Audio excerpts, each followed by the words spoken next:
कभी कभी हमारी मजाक भी उड़ाई जाती है। जो राजपूतों की तलवार थी, उस तलवार को जो है उस तोप ने हराया।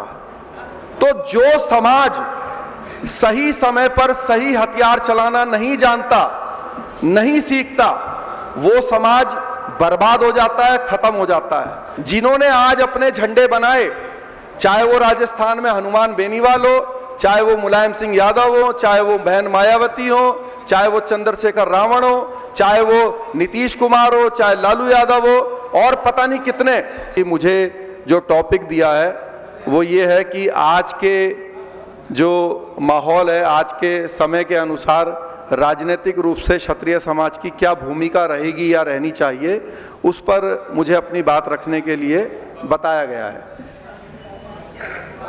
देखिए, हजारों सालों तक या लाखों सालों तक, जब से भी ये धरती बनी है, इस पर इंसान है, तो ऐसा बताया जाता है इतिहासकारों के द्वारा कि क्षत्रियों ने तलवार के दम पर राज सत्ता हासिल करी।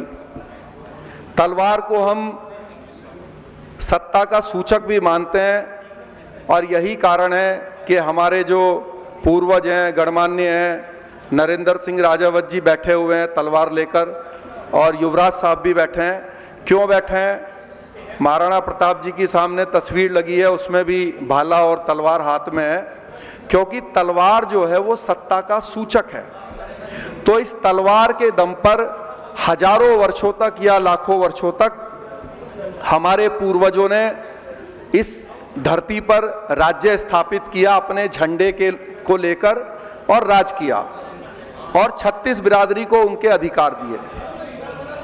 फिर करीब 500 साल पहले पूरा देश उस बात को लेकर क्षत्रियों पे कलंक भी लगाता है, कभी कभी हमारी मजाक भी उड़ाई जाती है, और एक इतिहास में एक बात बताई जाती है कि मुगल साम्राज्य को स्थापित करने वाला बाबर अफगानिस्तान काबुल से आया, और उनके सामने राणा सांगा जी, जो कि हमारे महान पूर्वज हैं, उनसे करीब 4 गुना सेना लेकर, हाथों में तलवार लेकर, उनको खानवा के युद्ध में हराने के लिए जो है डटे हुए थे, खड़े हुए थे। एक तरफ कुछ हजार मुगलों की सेना थी, और दूसरी तरफ उनसे दुगने या तीगने राजपूत योद्धा थे, आपके और हमारे पूर्वज। लेकिन फिर भी एक ही दिन में हमारे वो पूर्वज वो युद्ध हार गए। अब लोग मजाक बनाते हैं, लोग कहते हैं कि भाई आप तो अपने आप को शूरवीर और राजा और बहुत बताते हैं, लेकिन आप तो मुगलों का सामना, बाबर का सामना, आपके पूर्वज तो एक दिन भी नहीं कर पाए, और उस युद्ध को हारने की वजह से इस धरती का इतिहास और भूगोल पूरा बिगड़ गया, अलग हो गया। क्योंकि खानवा का युद्ध जब हार गए तो मुगल साम्राज्य स्थापित हुआ। तो ये क्यों हुआ, ये कैसे हुआ? मुझे बहुत अफसोस है कि किसी ने इस पर कभी विचार नहीं किया। ऐसा क्यों हुआ? इसलिए हुआ क्योंकि हमारे जो पूर्वज थे उनके बहादुरी में कोई कमी नहीं थी, वो तो वीर योद्धा थे। वो तलवार लेकर खड़े हुए थे कि आप आओगे तो हम आपकी गर्दनों को काट के आपसे ये युद्ध जीतेंगे।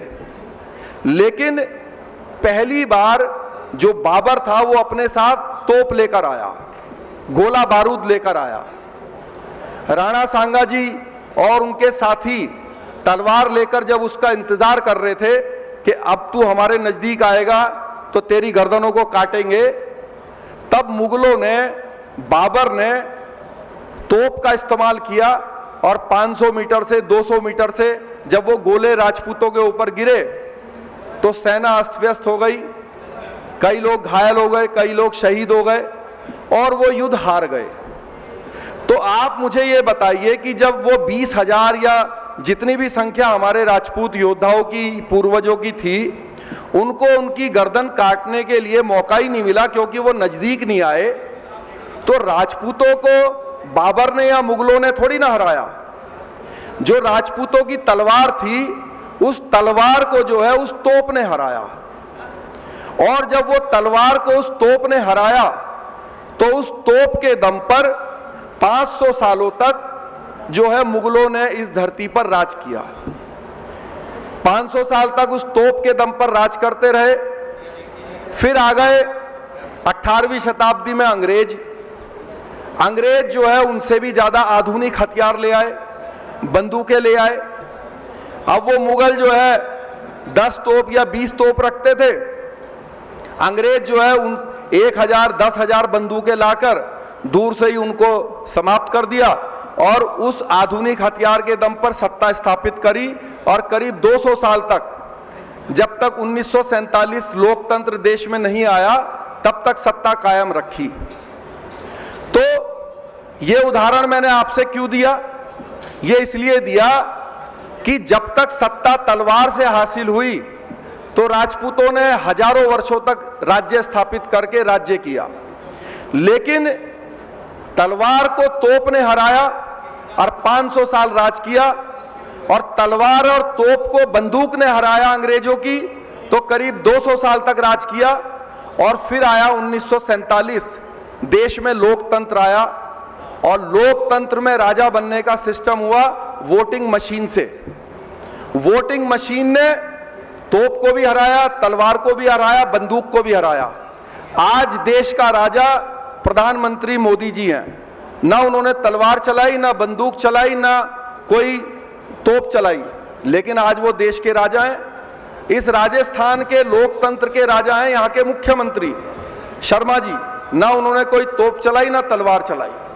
तो जो समाज सही समय पर सही हथियार चलाना नहीं जानता, नहीं सीखता, वो समाज बर्बाद हो जाता है, खत्म हो जाता है। और यही कारण है कि पिछले 700 सालों से आपकी सिर्फ मट्टी पलीत होती है, आपको कभी राज करने का दोबारा मौका नहीं मिला, क्योंकि आपने सही समय पर, अगर हमारे पूर्वज तलवार को अपग्रेड करके तोप और बंदूक सीख गए होते तो राज्य स्थापित नहीं हो पाता।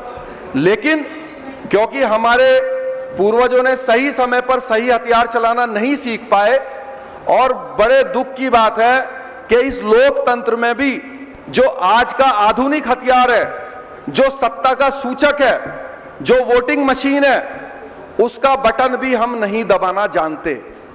जिस दिन हम बटन दबाना सीखेंगे, ये तलवार है, तलवार को आप यहां रख दीजिए, जो इसको नहीं चलाना जानता वो कभी राज नहीं ले सकता। ले सकता है?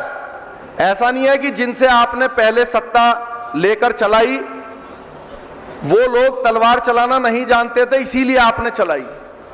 आज आप वोटिंग मशीन चलाना नहीं जानते, आपको ये मालूम नहीं है कि मुझे बटन कौन सा दबाना है, इसीलिए जिन्होंने आज अपने झंडे बनाए, चाहे वो राजस्थान में हनुमान बेनीवाल हो, चाहे वो मुलायम सिंह यादव हो, चाहे वो बहन मायावती हो, चाहे वो चंद्रशेखर रावण हो, चाहे वो नीतीश कुमार हो, चाहे लालू यादव हो, और पता नहीं कितने, चाहे वो शिवसेना के बाला साहब ठाकरे हो, ऐसा कोई समाज नहीं है जिसने अपना झंडा बना के अपने समाज को ये नहीं समझाया कि अपने झंडे के सामने बटन दबाना सीखो। जिस दिन आप वो बटन दबाना सीख गए, आप लोकतंत्र में राजा बनना शुरू कर दोगे। और वरना तो जैसे दूसरे कभी राज्य नहीं स्थापित कर पाए, आप भी भूल जाइएगा कि लोकतंत्र में आप दोबारा राजा बनेंगे, जब तक आप आधुनिक हथियार वोटिंग मशीन को चलाना नहीं सीखेंगे। तो मेरा आपसे यही निवेदन है कि आप इस लोकतंत्र के हथियार को चलाना सीखिए।